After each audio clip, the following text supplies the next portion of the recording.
Fredy Guarin, the kind of name that makes old-school Football Manager fans sit up. If you played the game back in the day, you remember him. He was a must-buy wonder kid, the kind of midfielder you built a whole team around. Strong, dynamic, a rocket of a shot. Guarin had it all in the digital world, but did reality play out the same way? Let's go back. Puerto Boyacá, Colombia, mid-1986. A kid with raw talent and an engine that wouldn't quit. He got his start at Envigado FC, a club that's basically Colombia's version of a talent factory. Then Boca Juniors came calling. Not bad for a teenager. But here's where the first reality check kicks in. He wasn't exactly tearing up Argentina. A short loan spell, not much impact, and before you knew it, he was off to Europe. Saint-Étienne, France. Mid-table, physical league. Not exactly where South American flair players thrive.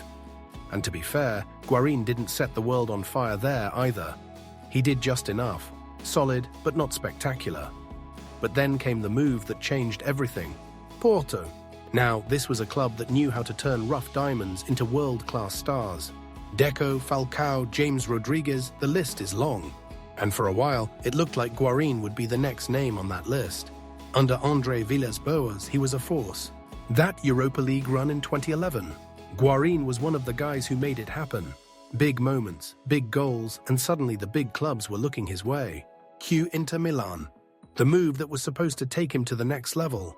Except, well, it didn't. Not entirely. He had the tools to be a dominant box-to-box midfielder, but consistency, that was another story. One week he'd score a 30-yard screamer, the next he'd be giving the ball away like it was a hot potato. Frustrating because the talent was obvious. But that's football. Talent alone doesn't make legends. Then came the money move, China. Shanghai Shenhua. You know the drill, big paycheck, lower intensity, fading from the European spotlight. This was around the time when Chinese clubs were throwing cash at players past their peak, and Guarin, still in his early 30s, took the deal. Can you blame him? Probably not. Did it do his career any favors? Absolutely not. The later years saw him bounce around. Vasco da Gama in Brazil, a short-lived stint at Millonarios back in Colombia. The spark was gone. And then, retirement.